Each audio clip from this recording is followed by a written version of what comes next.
우리가 역사를 크게 두 부분으로 나눠볼 수가 있습니다. 어떻게 나눠볼 수가 있을까요? 역사가 우리의 긴 인간의 역사를 두 개로 나눈다.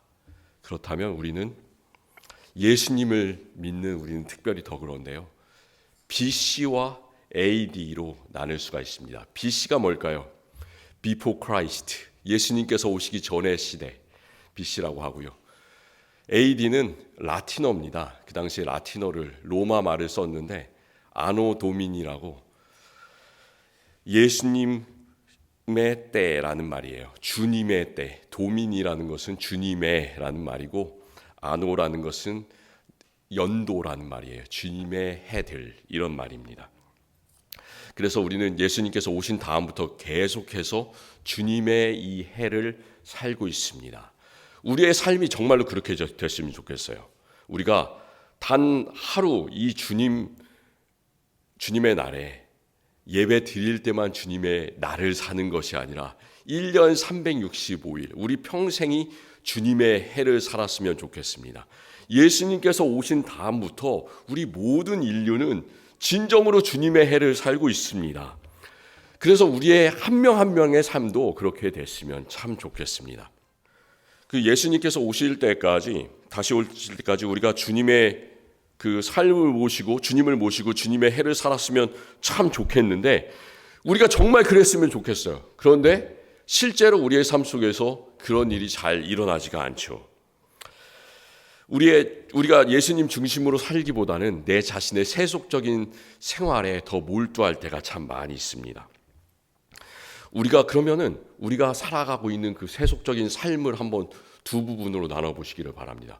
내가 지금까지 50년, 60년, 70년, 80년을 살았는데 그 나의 삶을 딱 나누는 기준이 있다.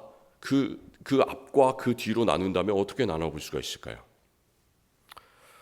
어떤 사람은 이렇게 얘기할 수 있겠습니다. 나는 결혼하니까 참 좋다. 그래서 결혼하기 전과 결혼한 후로 나누고 싶다. 이런 분은 참 아내를 사랑하고 남편을 사랑하는 그런 분이신 것 같아요. 그런데 우리 모든 사람에게 적용되는 것들을 해봅시다. 그렇게 좀 주관적인 것들 말고요. 우리 모든 사람에게 적용되는 것들. 우리의 삶을 2000년 전과 밀레니엄 전과 밀레니엄 후로 나눠볼 수가 있습니다. 1999년 12월 31일에 사람들이 참 많이 두려워했습니다. 저도 두려워했어요. 그런 얘기가 있더라고요. 컴퓨터가 2000년이 되면 컴퓨터가 전혀 작동을 하지 않는다. 숫자 2000을 읽지를 못한다. 2000이라는 숫자를 읽지 못하기 때문에 모든 컴퓨터가 다 올스톱이 되고 마비가 되고 그래서 세상이 돌아가지가 않고 멸망할 것이다. 이런 얘기가 엄청 많이 1999년 말에 떠돌았습니다. 그런데 어떤 일이 일어났습니까? 2000년이 딱 되니까 아무 일 없었다는 듯이 컴퓨터가 그냥 돌아가고 시계가 돌아가고 멀쩡하게 세상이 움직입니다. 참 사람들이 많이 기뻐했던 그런 기억이 납니다. 그런데 우리 이 밀레니엄 2000년보다 더 우리의 삶을 바꾼 그런 하나의 중요한 획이 있다면 그게 뭘까요? 제가 여기서 셀폰 얘기를 하고 싶었어요. 셀폰이에요. 셀폰. 우리의 삶을 바꾼 거 셀폰. 혹시 셀폰을 내가 휴대폰을 가진 지가 우리가 20년이 채 안 되지 않았습니까? 그런데 20년 전에 셀폰을 가지기 전에 어떻게 살았는가 기억이 나시는 분 계십니까? 잘 기억이 나지 않아요. 우리 인간이 참 아주 간사합니다. 그래서 지금 내가 사는 삶은 기억이 잘 나는데 10년, 20년 전 내가 어떻게 살았는지 가난했던 시절 그런 것들이 기억이 안 납니다. 그래서 이 세상을 나누는 요즘의 기준을 생각해 본다면 우리가 BC와 AD로 예수님이 오시기 전에 Before Christ와 아노 도미니로 나누는 것 그것처럼 우리의 세속적인 삶은 BC와 AC로 나눌 수 있다. 이렇게 생각해 볼 수가 있습니다. Before cellphone, After cellphone 그렇게 나눌 수가 있습니다. 사람들이 참 기억을 빨리 잊어버리죠. 그래서 어떻게 했는지 전혀 기억이 나지 않는데 옛날에 우리가 셀폰을 가지기 전에 어떤 일을 했었나 한번 생각해 보시기 바랍니다. 한번 약속을 잡았어요, 내가. 근데 약속을 잡아서 어느 장소에서 커피숍에서 사람을 만나기로 했으면 그 사람이 연락할 수 있는 방법이 없습니다. 그러면 30분이고 1시간이고 계속해서 그 사람이 올 때까지 기다리는 거예요. 근데 요즘에는 어떻게 합니까? 내가 차를 타고 가다가 차가 막힙니다. 늦어요. 그러면 바로 전화를 합니다. 그래서 좀만 더 기다리라고. 기다릴 필요가 없어졌습니다. 좀 다른 데 가 있다가 나중에 만나자. 뭐 이렇게 얘기할 수도 있고요. 그렇습니다. 늦는 이유를 이렇게 설명을 하면 됩니다. 대학교 앞에 서점에 옛날에 한국에서는 항상 그 쪽지 대형 게시판이 있었습니다. 거기에 학생들이 쪽지를 붙여놨어요. 야, 모임이 오늘 미팅을 어디서 할 테니까 다 모여라 이렇게 붙여놨습니다. 그래서 내가 먼저 가면 사람들이 늦게 올 때까지 다 기다려야 돼요. 30분이고 1시간이고 기다리면서 사는 것. 기다림이 일상화된 그 삶. 그게 바로 셀폰이 있기 전까지 우리의 삶이었습니다. 그런데 셀폰이 생기고 나서 요즘 시대는 어떻습니까? 전혀 기다릴 필요가 없어졌죠. 우리들이 정말로 조급해졌습니다. 혹시 버스를 기다린다고, 버스를 타시는 분이 별로 없겠지만 버스를 기다린다고 생각해 보세요. 버스를 기다리더라도 내가 지금 기다리는 버스가 어디쯤 오고 있다는 것을 보여줘요. 그래서 내가 지금 이 정류장에 있는데 앞으로 5분 있으면 내가 기다리는 버스가 올 거다. 이렇게 내 셀폰이 얘기를 해줍니다. 혹시 이 중에서 바둑 두시는 분 계십니까? 바둑 좋아하시는 분. 예전에는 바둑 구단이 최고로 바둑을 잘 두는 그런 사람이었잖아요. 근데 요즘에는 뭐가 더 사람보다 바둑을 더 잘 둡니까? 인공지능이 사람보다 바둑을 훨씬 잘 둬요. AI가 훨씬 더 잘 둡니다. 그래서 사람이 그 AI를 이길 수가 없습니다.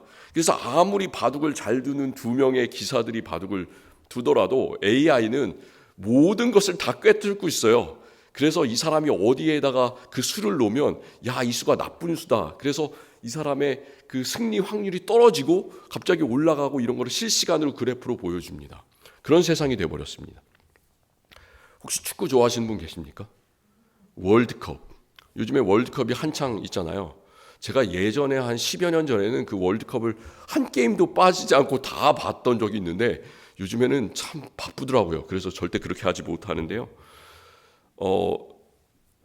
월드컵을 보다 보면 예전에는 선수들과 마찬가지로 심판이 참 부지런해야 됐습니다. 깃발 들고 막 뛰어다니는 거예요. 저기까지 뛰어다니고 이쪽으로 뛰어다니고 그랬었는데 요즘에는 심판들이 그렇게 부지런할 필요가 없어졌습니다. 경기장 사방팔방에 전부 다 카메라가 몇십 대가 설치되어 있어가지고 이게 반칙을 했는지 반칙이 아닌지를 알아챕니다. 그래서 곧바로 알려줍니다. 또 경기 시간이 1분, 2분, 3분 지날 때마다 이 팀이 유리한지 저 팀이 유리한지 알려줘요. 그래서 어떤 팀의 승리 확률이 30%다, 50%다, 무승부 확률이 30%다 이런 것들을 숫자로 다 알려주는 그런 세상 속에 살고 있습니다. 모든 것을 숫자로 다 알려주는 이 세상, 디지털 세상, 이 세상에서 과연 오늘 이 말씀이 우리에게 어떤 의미가 있을까 한번 생각해 보시기를 바랍니다.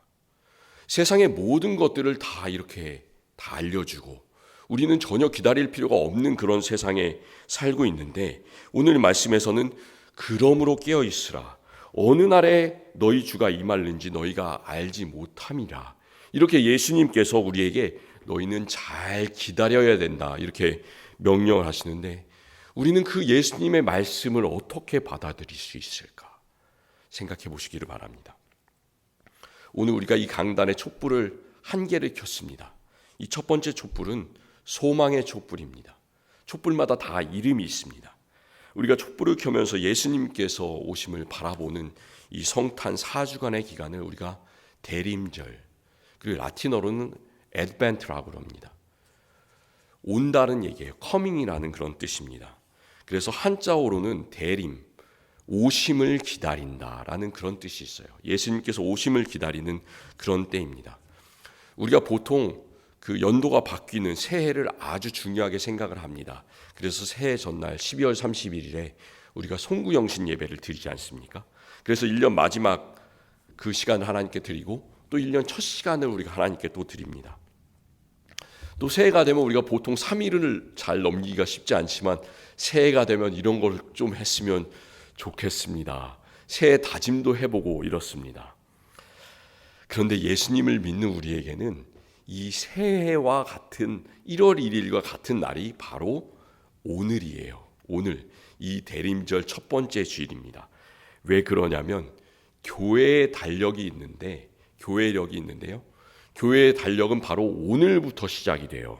오늘 예수님을 기다리면서 첫 번째 이 소망의 촛불을 켜는 이 날이 바로 우리 그리스도인들에게 있어서 첫 번째 날입니다. 그러니까 오늘 우리는 이렇게 촛불을 켜고 크리스마스 추리를 켜는 이 날을 첫 번째 날로 받아들이면서 예수님께서 우리를 위해서 한 번 오시고 또 다시 오시는구나, 이 사실을 우리가 마음속에 깊이 생각하고 감사하는 날이 바로 오늘입니다.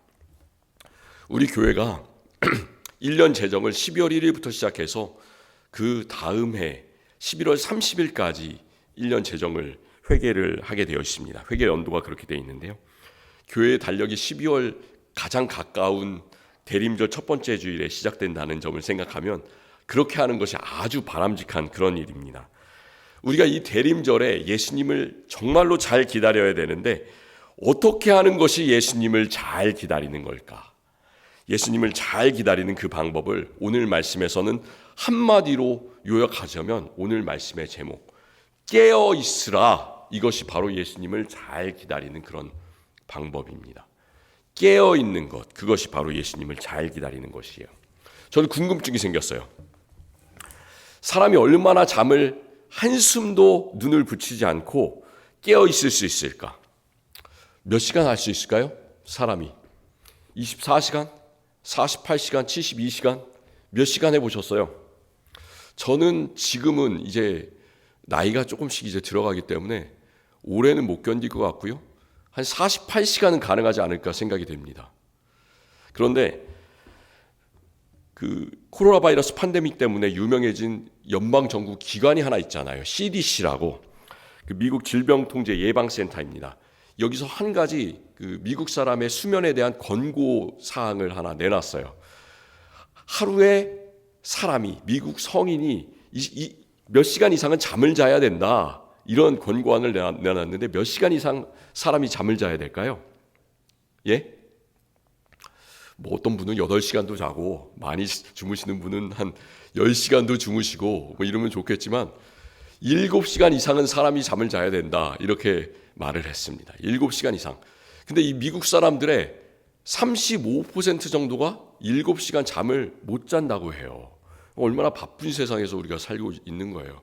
뭐 잠이 안 와서 잠을 못 자든, 질병이 있어서 잠을 못 자든, 마음에 스트레스가 있어서 잠을 못 자든, 바빠서 잠을 못 자든 35%는 7시간을 잠을 못 잔다. 참 어려운 세상이죠. 그 미국에서 참 잔인한 실험을 했습니다. 사람이 몇 시간 동안 눈을 붙이지 않고 깨어 있을 수 있을까? 실험을 했어요. 실험을 한 학생을 대상으로, 고등학교 학생을 대상으로 실험을 했습니다. 그러니까 아마 어른들보다 더 건강하겠죠. 고등학교 학생이니까. 그래서 캘리포니아의 그 한 고등학교에 다니던 랜디 가드너라는 그런 학생을 대상으로 1964년에 실험을 했습니다. 어떤 방식으로 실험을 했는지는 잘 모르겠어요. 그냥 여기다가 그 뭐 이쑤시개를 껴놨는지 다리를 찔렀는지 뭐 어떻게 했는지 모르겠어요. 그래서 잠을 안 자게 계속해서 만든 거예요. 몇 시간을 이 학생이 잠을 자지 않고 버텼을까요? 참 대단한 것 같아요. 264시간을 버텼다고 합니다. 264시간. 그러니까 날수로는 11일을 버틴 거예요. 그런데 더 이렇게 계속해서 실험을 하고 싶었는데 이제 10일이 지나고 11일이 가까이 가니까 이상한 증상이 몸에서 생겼다고 해요. 그렇게 젊은 학생인데도, 건강한 학생인데도 불구하고 환각이 들리고 환청이 들리고 환각이 보이고 그러면서 뭐 헛것이 보이는 거예요. 그러면서 더 이상 건강에 이상이 생겨서 더 이상은 실험을 진행할 수가 없었다고 합니다. 예수님께서 깨어 있어라 이렇게 말씀하셨는데 우리는 264시간은커녕 48시간도 제대로, 24시간도 제대로 깨어 있을 수 없는 그런 사람들입니다. 심지어 예수님의 제자들, 예수님께서 죽기 전날 밤에 마음이 얼마나 슬프셨어요. 그래서 겟세마네 동산에 올라가서 하나님 앞에 모든 것을 내려놓고 기도를 하시면서 그 제자들에게도 마음을 토하셨죠. 내 마음이 매우 고민하여 죽게 되었으니 너희는 여기 머물러 있어라. 나와 함께 깨어 있어라. 이렇게 하셨는데 그 베드로, 야고보, 요한 예수님께서 항상 데리고 다니던 이 세 명의 제자들은 그 예수님의 마음을 알지 못했습니다. 그래서 자신의 육체적인 그런 피곤을 이기지 못했어요. 그래서 금방 잠에 들었습니다. 그러니까 예수님께서는 그들을 블레임하시고 비판하시고 이렇게 하신 것이 아니라 이렇게 말씀하셨죠. 마음에는 원이로되 육신이 약하도다. 이렇게 하시면서 그 작은 약한 제자들의 마음을 이해해 주셨습니다. 그런데 깨어있으라는 그 말씀이 무슨 뜻일까요? 뭐가 깨어있으라는 그런 말씀일까요? 우리가 한숨도 잠을 자지 않고 우리의 육신이 깨어있어야 된다, 이런 말씀이라기보다는 우리가 영적으로 깨어있어야 한다, 우리의 영혼이 항상 하나님을 바라볼 수 있어야 한다, 그런 말씀입니다. 오늘 우리가 읽은 마태복음 24장에서 예수님께서 십자가를 지시기 위해서 예루살렘으로 들어가셨습니다. 그리고 이 일은 셋째 날 저녁 때 제자들과 함께 나누신 그런 말씀입니다. 예수님께서 예루살렘에 들어가신 다음에 첫째 날에는 어떤 일을 하셨습니까? 첫째 날에는 나귀를 타고 들어가셨습니다. 그리고 나서 다시 그날 밖으로 나오셨어요. 예루살렘 성 밖으로 나오셨고, 둘째 날에 다시 성으로 들어가셔서 그 성전에서 장사하는 많은 사람들, 그곳을 강도의 소굴이 되게 만드는 그 사람들 다 내쫓으시면서 성전을 깨끗하게 하셨습니다. 그리고 세 번째 날이 되었어요. 세 번째 날 예수님께서는 성전에 있는 잘난 척하는 사람들, 바리새인들, 서기관들, 이 사람들과 많은 여러 가지 논쟁을 하셨습니다. 그리고 나서 논쟁을 마치시고 나서 성전에서 나오셔서 가시다가 성전 건물을 바라보시면서 이렇게 말씀하셨죠. 돌 하나도 돌 위에 남지 않을 것이다, 그렇게 말씀하셨습니다. 그 말씀은 무슨 말씀이냐면 이 예루살렘 성전이 다 파괴될 것이다 라는 성전 파괴를 예언하셨습니다. 그 당시에 성전을 한창 다시 짓고 있었습니다. 성전은 세 번 지어졌습니다. 예루살렘 성전은 첫 번째 성전은 왕 솔로몬에 의해서 지어졌고, 두 번째 성전은 이제 유다가 멸망하고 나서 다시 그 총독으로 임명을 받은 스룹바벨이라는 사람에 의해서 다시 지어졌고, 그리고 약 500년이 있다가 이 헤롯 가문에 의해서, 예수님을 참 미워하고 죽이려고 했던 헤롯 가문에 의해서 지어졌는데, 이 헤롯 가문은 이 유대인들의 환심을 사려고 했습니다. 이 성전을 다시 재건함으로 해서. 그런데 실제로 약 한 20-30년 있다가 로마 한 장군에 의해서 침략해 들어왔을 때 이 예루살렘 성전이 다시 파괴되는 그런 비극이, 예수님의 말씀이 예언이 성취되는 그런 일이 일어납니다. 그리고 예수님께서 이 성전 파괴를 예언하시고 나서 제자들과 함께 예루살렘 성전이 멀리 보이는 저 언덕 감람산에 올라가셔서 그곳에서 제자들과 대화를 나누십니다. 제자들이 그 예루살렘 성을 보면서, 그때까지는 참 멋있는 성이죠. 열심히 짓고 있는 그런 성이었습니다. 그것을 보면서 예수님께 이렇게 물어봅니다. 우리에게 이르소서, 어느 때에 이런 일이 있겠사오며 또 주의 임하심과 세상 끝에는 무슨 징조가 있겠습니까? 단지 이 제자들은 성전에 대해서만 물어본 것이 아니라 이 세상의 모든 것들, 세상이 어떻게 마지막 종말을 맞이할 것인가, 그 큰 궁금증을 가지고 있었습니다. 이 제자들의 궁금증에 대해서 예수님께서는 먼저 마지막 날에 어떤 일이 일어날 것인지, 전쟁이 있을 것이다, 기근이 있을 것이다, 이런 환란의 징조들을 계속해서 말씀하신 후에 드디어 오늘 우리가 읽은 말씀 첫 구절 36절에 이르러서야 그날이 언제 일어날지에 대해서 말씀하고 계십니다. 그런데 그것은 확실한 대답이 아니에요. 아무도 모른다는 거죠. 그러나 그날과 그때는 아무도 모르나니 하늘의 천사들도 아들도 모르고 오직 아버지만 아시느니라. 다시 오시는 주님이 예수 그리스도 그분이시지만 그분도 모르고 예수님을 보내신 아버지만 아시느니라, 그렇게 대답하셨어요. 그리고 예수님께서 오직 하나님께서만 아시는 그날의 상황을 노아 홍수 때와 비교하면서 그렇게 말씀하십니다. 그 홍수의 날이 오는데도 사람들은 어떻게 했습니까? 노아는 그 날을 이미 알고 방주를 만들고 대비를 했지만 노아의 가족들을 뺀 모든 사람들은 그냥 평범한 일상의 생활을 즐겼습니다. 먹고 마시고 결혼을 하고 홍수가 나서 그들을 멸하기까지 그들은 그날이 하나님의 심판의 날이라는 것을 전혀 깨닫지 못했습니다. 한국어 성경에서는 이렇게 말하고 있어요. 홍수가 나서 그들을 다 멸하기까지 그들을 알지 못했다. 멸하기까지라고 되어 있는데 원래 그리스어 성경에서는 그 홍수가 그들을 모두 데려갈 때까지라고 되어 있습니다. 영어로는 take away라고 되어 있어요. 또 예수님은 그 마지막 날을 밭에 있던 두 사람과 또 맷돌질을 하던 두 여자의 상황으로 말씀하고 있습니다. 그 사람들이 어땠을까요? 맷돌질을 하던 두 사람, 밭에 있던 두 사람.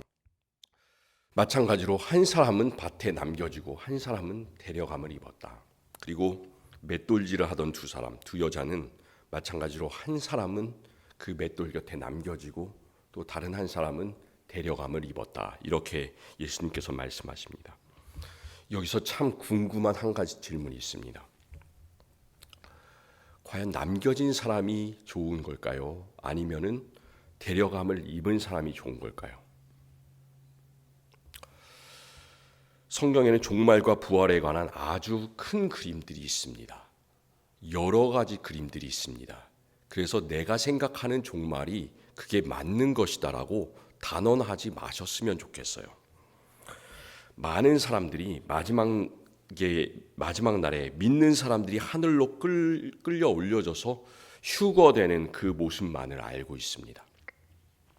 데살로니가 전서 4장 16절과 17절에서 사도 바울이 이렇게 말씀하면서 고난을 당하고 있는 데살로니가 교회 성도들을 강하게 권면하고 위로하고 있습니다. 이 말씀을 듣는 성도들에게 큰 위로가 되었을 것 같아요. 주께서 호령과 천사장의 소리와 하나님의 나팔 소리로 친히 하늘로부터 강림하시리니 그리스도 안에서 죽은 자들이 먼저 일어나고 그 후에 우리 살아남은 자들도 그들과 함께 구름 속으로 끌어올려 공중에서 주를 영접하게 하시리니 그리하여 우리가 항상 주와 함께 있으리라. 이런 귀한 말씀을 하고 있습니다. 우리가 마지막 날에 고통을 당하지 않고 주님을 만나서 하나님 나라로 이렇게 이끌려져서 주님을 영접할 수 있다면 얼마나 좋겠습니까? 그 날을 맞이하시는 우리 성도님들이 되셨으면 좋겠습니다. 하지만 예수님께서 이 마태복음 24장에서 말씀하시고 계신 내용은 그 공중으로 우리가 마지막 날에 끌어올려지는 휴거라는 것과는 관계가 별로 없습니다. 여기서 데려감을 당하는 사람들이 더 좋을까요? 아니면 버려둠을 당하는 자들이 더 좋은 걸까요? 우리가 휴거에 대해서 익숙하다면 당연히 데려감을 당하는 것이 훨씬 더 좋다고 할 수 있습니다. 데려감을 당하면 하나님과 함께 있을 거잖아요. 그런데 여기서는 그 반대입니다. 홍수 때 데려감을 당한 사람들 어떻게 됐습니까? 홍수 때 taken away 된 사람들, 그냥 홍수에 40일 동안 주야로 내리는 비에 쓸려 내려가고 그 안에 묻혀버리고 죽음을 당했습니다. 밭에서 데려감을 당한 사람, 맷돌질을 하다가 데려감을 당한 여자, 그것은 심판을 당하는 악한 사람들을 상징하고 있습니다. 오히려 우리 주님께서는 우리가 이 고통스럽고 참 어려운 세상에 살고 있더라도 이 땅에서 하나님께서 원하시는 일을 어렵지만 계속해서 충성스럽게 해나가면서 세상을 살아가기를 원하고 계십니다. 그것이 주님 뜻대로 깨어있는 그 방법입니다. 깨어있는 것은 참 어렵습니다. 하지만 깨어있는 것은 참 단순합니다. 어떻게 주님의 뜻을 행하면서 살아갈 수 있을까? 그것이 깨어있는 방법이에요. 오늘 우리가 읽은 말씀 뒤에는 4가지 비유의 말씀들이 나옵니다. 그 비유가 충성스러운 종의 비유도 나오고요, 열처녀의 비유도 나오고요, 달란트의 비유도 나오고요, 양과 염소의 비유도 나옵니다. 이 이야기 4개의 비유를 다 설명하자면 하루 종일도 걸리기 때문에 제가 이 4가지 비유의 내용을 설명드리지는 않겠습니다. 그런데 그 비유의 내용을 기억하시면 우리는 이렇게 생각해 볼 수가 있습니다. 우리는 주인이 떠나가 있는 동안에 충성스럽게 지혜 있는 종이 되어서 그 주인의 집을 잘 관리하는 충성스러운 종이 될 수도 있고요. 그 반대로 주인이 언제 오실지 몰라 주님께서 언제 오실지 몰라. 이렇게 생각하면서 동료들을 때리고 술 친구들과 더불어 먹고 마실 수도 있습니다. 그런 악한 종이 될 수도 있습니다. 우리는 신랑을 맞으러 나가서 기름을 준비한 5 처녀가 될 수도 있고요. 미련하게 그 신랑이 언제 올지 전혀 생각하지 않고 기름을 준비하지 않는 5 처녀가 될 수도 있습니다. 그리고 주인에게 상을 받는 5 달란트, 그리고 그보다는 좀 더 적게 받았지만 주님의 그 달란트를 잘 관리하면서 늘려갔던 2 달란트 받았던 종이 될 수도 있고요. 우리는 작은 1 달란트 받았지만 그 작은 달란트를 받았다고 불평하면서 주인이 나쁘다고 불평 불만 가득하게 털어놓는 그런 1 달란트 받은 종이 될 수도 있습니다. 우리는 남몰래 가난한 자를 섬겨서 주님을 섬겼다고 칭찬을 받는 양과 같은 그런 사람들이 될 수도 있고요. 지극히 작은 자 하나를 섬기지 않아서 주님을 섬기지 않았다고 영벌에 들어가는 그런 염소와 같은 사람들이 될 수도 있습니다. 여기서 주인과 신랑이신 예수님께서는 언제 오신다고 전혀 말씀하지 않으십니다. 그저 하나님께서 명령하시는 때, 하나님께서 원하시는 때에 우리 주님께서는, 예수님께서는 도둑같이 오십니다. 그러니까 우리는 항상 깨어서 주님께서 오시는 날을 준비해야만 합니다. 예수님께서 오심을 준비했던 사람들, 그 사람은 그날이 언제 올지 알아서 준비하는 사람들이 아니라 주님께서 오시는 날을 알지 못했는데도 항상 깨어서 그날을 매일매일의 삶 속에서 준비하는 그런 사람들입니다. 참 이 세상은 우리가 준비하기 어렵게 만드는 세상입니다. 깨어있기 어렵게 만드는 세상입니다. 제가 말씀드렸지만 모든 것들을 다 숫자로 알려주는 디지털 세상, 모든 것들이 다 셀폰 하나면 가능한 그런 세상, 기다릴 필요가 없는 그런 세상 속에서 약속을 마음대로 바꿔도 아무런 그런 흠이 되지 않는 그런 세상에서 우리들에게 오는 주님을 무조건 기다려라 이렇게 말씀하는 오늘 마태복음 24장은 우리의 세태와는 맞지 않는 것처럼 보입니다. 그런데 우리가 알아야 되는 점은 우리는 다시 오시는 주님을 기다리지만 그 주님은 우리에게 전혀 모르는 주님이 아니라는 거예요.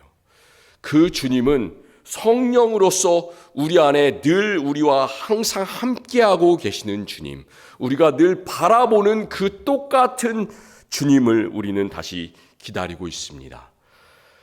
우리는 전혀 만나본 적이 없는 이방인들을 우리가 공항에 나가서 모르는 사람을 맞이할 때 어떻게 합니까? 관광 가이드들이 그냥 이렇게 푯말 들고 있지 않습니까? 그냥 그러면서 뭐 사람 이름을 적어놨어요. 우리는 그렇게 주님을 기다리는 것이 아니고요. 전혀 모르는 사람을 기다리는 것이 아니고 나를 내 자신보다 더 잘 알고 계시고 언제나 나에게 친구가 되어주시고 내 안에 계셔서 나를 언제나 위로해 주시고 나를 가장 사랑해 주시는 예수 그리스도, 그분을 우리는 기다리고 있습니다. 예수님께서는 우리가 깨어있기 위해서 해야 될 일들, 부활하시고 하늘에 올라가실 때 말씀해 주셨습니다. 하늘과 땅의 권세를, 모든 권세를 내게 주셨으니 그러므로 너희는 가서 모든 민족을 제자로 삼아 아버지와 아들과 성령의 이름으로 세례를 베풀고 내가 너희에게 분부한 모든 것을 가르쳐 지키게 하라. 볼지어다 내가 세상 끝날까지 너희와 항상 함께 있으리라 말씀하셨습니다. 예수님께서는 264시간 수면 실험을 당하면서 깨어 있는 것만을 목적으로 했던, 그렇게 억지로 깨어 있었던 그 학생처럼 우리에게 깨어 있으라 이렇게 명령하지 않으십니다. 그 기다림의 시간을 주님께서 원하시는 그 복음 전파의 일을 하면서 가장 즐겁게, 가장 신이 나게, 가장 기쁘게 그 시간들을 기다리면서 마라나타, 주님 어서 오시옵소서, 주님께서 원하시는 일을 하라고 우리에게 말씀해 주십니다. 세상 모든 시간들은 잠들어 있습니다. 모든 사람들은 잠들어 있을 때라도 항상 깨어서 주님을 기다리면서 또 주님께서 오실 때 그분을 기쁨으로 맞을 수 있는 우리 모든 성도님들이 되시기를 간절히 기원합니다.